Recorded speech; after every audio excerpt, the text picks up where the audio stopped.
স্বাধীনতা দিবসের রাতে রামপুরহাটের প্রাক্তন তৃণমূল বিধায়ক আশিস বন্দ্যোপাধ্যায়ের রহস্য মৃত্যু। আশিস বন্দ্যোপাধ্যায়ের বাড়িতে গেলেন রামপুরহাটের বিজেপি বিধায়ক ধ্রুব সাহা।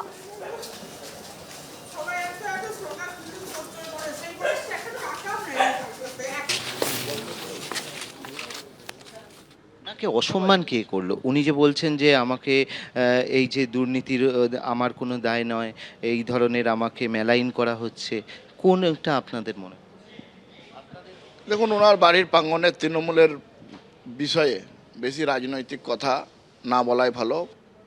আশিস বন্দ্যোপাধ্যায়ের এই মৃত্যু নিয়ে তৃণমূল সাংসদ সৌগত রায় তিনি বলছেন বিজেপির কিছু লোক ওকে কটূক্তি করেছিল এবং তিনি আরও বলেছেন জীবনে কখনো কোনো দুর্নীতি করেননি, এটা সহ্য হয়নি। ওর চলে যাওয়া ভদ্রলোকদের রাজনীতিতে থাকা নিয়ে প্রশ্ন উঠে গেছে। বিজেপি ভালো লোকদের টার্গেট করে অপমান করছে, মারধর করছে, এভাবেই আক্রমণ করেছেন সৌগত রায়। আশিসকে একদম ছোট থেকে আমি চিনতাম, একদম পরিষ্কার জীবনযাত্রা, পরিষ্কার রাজনৈতিক জীবন। আমি যেটা শুনেছি বিজেপির কিছু লোক ওর সম্বন্ধে কটূক্তি করেছে। সেন্সিটিভ লোক ছিল, জীবনে কোনো গন্ডগোল করেনি, কোনো দুর্নীতি করেনি, কাউকে গালাগাল দেয়নি, কাউকে মারেনি। ওর লেগেছে, সেইটাও সহ্য হয়নি, তাই ও চলে গেল। কালকেই আমি ওর স্ত্রীর সঙ্গে, ওর ভাইয়ের সঙ্গে কথা বললাম। ওর চলে যাওয়া ভদ্রলোকদের রাজনীতিতে থাকা নিয়ে একটা প্রশ্নচিহ্ন তুলে দিয়েছে। ও তো বলে গেছে না যে কারোর রাজনীতিতে আসা উচিত নয় পরিবারের। এটা খুব দুর্ভাগ্য এবং বিজেপি সর্বত্র ভালো লোকদের টার্গেট করে অপমান করছে, কখনো মারছে। এই রাজনীতির ফলে আরো ক্ষতি হবে রাজ্যে। পুরুলিয়ার রঘুনাথপুরে অমিত মেটালিক্সের ইস্পাত কারখানার ভিত্তিপ্রস্তর স্থাপন অনুষ্ঠানে মুখ্যমন্ত্রী।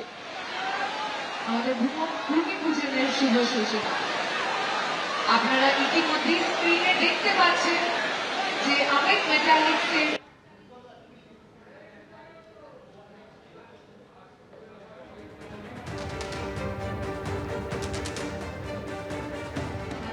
সিং পরিবারের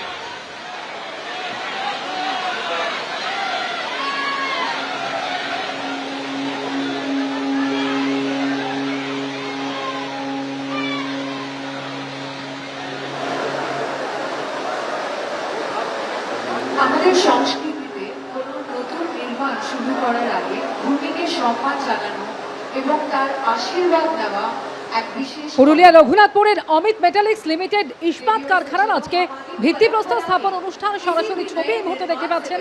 মুখ্যমন্ত্রী শুভেন্দু অধিকারী রয়েছেন সেই ভিত্তিপ্রস্তর স্থাপন অনুষ্ঠানে, রয়েছেন শিল্পমন্ত্রী তাপস রায়। পশ্চিমবঙ্গের শিল্প মানচিত্রে আজ যুক্ত হতে চলেছে এক নতুন ফলক। মুখ্যমন্ত্রী ছাড়াও পুরুলিয়ার অনুষ্ঠানে রাজ্যের অর্থমন্ত্রী এবং শিল্পমন্ত্রী তারা আজকে উপস্থিত থাকছেন এবং 1000 দিনের মধ্যে এই কারখানা তৈরি করার লক্ষ্যমাত্রা নেওয়া হয়েছে। টেলিফোনে এই মুহূর্তে আমাদের সঙ্গে রয়েছেন আমাদের প্রতিনিধি উজ্জ্বল মুখোপাধ্যায়। উজ্জ্বল, আমরা দেখতে পাচ্ছি সেই ছবি, মুখ্যমন্ত্রী সেখানে ইতিমধ্যেই উপস্থিত হয়েছেন, আর কারা কারা রয়েছেন?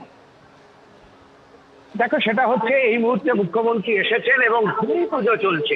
অর্থাৎ যে ছবি দেখতে পাচ্ছেন নারকেল ভেঙে এবং তার সঙ্গে এই যা উপাচার, সেই উপাচারগুলো তিনি করছেন। আমরা দেখতে পাচ্ছি লাঙল রয়েছে এবং লাঙল দিয়ে এই সামান্য একটু মাটি খুললেন মুখ্যমন্ত্রী, সেই ছবি দেখাচ্ছে সন্দীপন। এবং একই সঙ্গে নারকেল ভেঙে তার সঙ্গে রয়েছেন তাপস রায়, শিল্পমন্ত্রী। এই যে উপাচারগুলো রয়েছে সেগুলো করা হচ্ছে এবং এই মুহূর্তে মুখ্যমন্ত্রীর হাতে একটা ঢিল রয়েছে, সেটা নিয়েও তিনি কিন্তু এই কাজটা করছেন। অর্থাৎ এখানে শিলান্যাস বলতে যেটা বোঝায়, অর্থাৎ এই কারখানা চালু করার আজকে থেকে মুখ্যমন্ত্রীর হাত ধরে এই কারখানা তৈরির কাজ শুরু হলো এবং ইতিমধ্যেই সংস্থা ঘোষণা করেছে যে 1000 দিনের মধ্যে এই কাজ তারা শেষ করবে। ফলে আজকে মুখ্যমন্ত্রী এই কাজের উদ্বোধন করলেন, শুভ সূচনা করলেন এবং পরবর্তী ক্ষেত্রে কত দ্রুত এই ইন্ডাস্ট্রি তার কাজ শুরু করে, তার প্রোডাকশন শুরু করে, সেদিকেই কিন্তু সকলের নজর রয়েছে। সন্দীপন যে ছবি দেখাচ্ছে দেখতে পাচ্ছ যে যা যা নিয়ম রয়েছে, যে লোকাচার রয়েছে এবং পুরুলিয়ার মাটিতে তাদের নির্দিষ্ট আরো কিছু নিয়ম কানুন আছে, সেগুলো তারা করছেন। এবং যেটা বোঝা যাচ্ছে যে দূর থেকে আমরা যেটা দেখতে পাচ্ছি, কোনো রকম ভাবে পাথর বসানো হচ্ছে।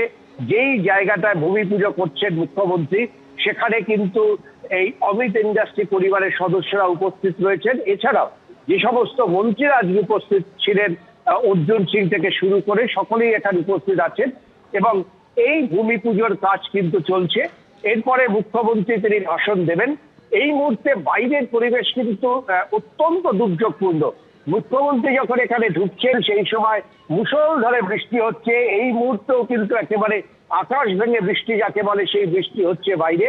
তার মধ্যেই মুখ্যমন্ত্রী এসে পৌঁছান এবং এই ভূমি পুজোর কাজ তিনি শেষ করার পর আগামী এই ইন্ডাস্ট্রি সম্পর্কে তার বিশ্লেষণ এবং আগামী দিনে এখানে আর কি ধরনের ইন্ডাস্ট্রি তিনি করতে চান তার যে সম্ভাবনা, তার যে ভাবনার কথা তিনি তুলে ধরবেন বলে মনে করা হচ্ছে। দেখো, আজকে বিজেপি সরকারের 100 দিন পূর্তি অনুষ্ঠান হলো। দেখতে পাচ্ছেন মুখ্যমন্ত্রী এই ধরনের পুজোর পর যে যে বকশিস দেয় সেটাও তিনি দিলেন, যিনি পুজো করালেন। এবং মুখ্যমন্ত্রী এই মুহূর্তে মঞ্চে আসছেন, তিনি বক্তব্য রাখবেন। আজকে 100 দিন পূর্ণ হলো বিজেপি সরকারের এবং 100 দিনের মধ্যে 4টে ইন্ডাস্ট্রি শিল্পের উদ্বোধনী অনুষ্ঠানে তিনি উপস্থিত ছিলেন।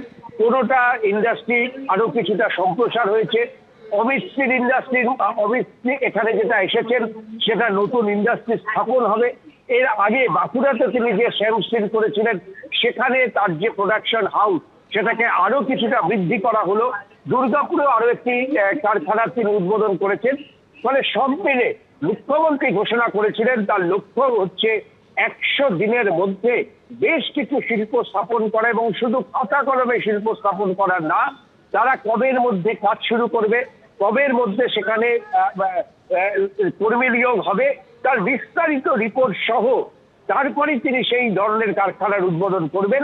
এখানে কিন্তু ইতিমধ্যেই ঘোষণা করা হয়েছে যে 1000 দিনের মধ্যে কাজ শেষ করা হবে এবং 1000 দিনের পরেই এখানে কিন্তু ইন্ডাস্ট্রির কাজ শুরু হবে। 1.2 মেট্রিক টন বছরে উৎপাদন, এটাই হচ্ছে তাদের লক্ষ্যমাত্রা। 4000 কোটি টাকা তারা বিনিয়োগ করে প্রথম দফায় তারা বিনিয়োগ করবেন এবং তারপরে আস্তে আস্তে এই বিনিয়োগের পরিমাণ বাড়বে। এটাই কিন্তু অমিত স্টিল ইন্ডাস্ট্রির পক্ষ থেকে ঘোষণা করা হয়েছে। কর্মসংস্থানের ব্যাপারেও তাদের যেটা ঘোষণা যে এখানে এই ইন্ডাস্ট্রি এবং তাকে কেন্দ্র করে যে পরোক্ষ ইন্ডাস্ট্রিগুলো রয়েছে তাকে মিলে মোট 5000 কর্মসংস্থান হবে। পুরুলিয়ার মতন একটি পিছিয়ে পড়া জেলা যেখানে দাঁড়িয়ে এই কর্মসংস্থান যে স্থানীয় মানুষদের কাছে বা স্থানীয় যুবকদের কাছে অত্যন্ত ইতিবাচক একটা পদক্ষেপ, তাতে কোনো সন্দেহ নেই। মুখ্যমন্ত্রী মঞ্চে আসছেন এবং আগামী দিন শিল্প নিয়ে তার কি ভাবনা নিশ্চিতভাবে মুখ্যমন্ত্রীর বক্তব্যে উঠে আসবে। ধন্যবাদ। এবিপি আনন্দ এগিয়ে থাকে, এগিয়ে রাখে।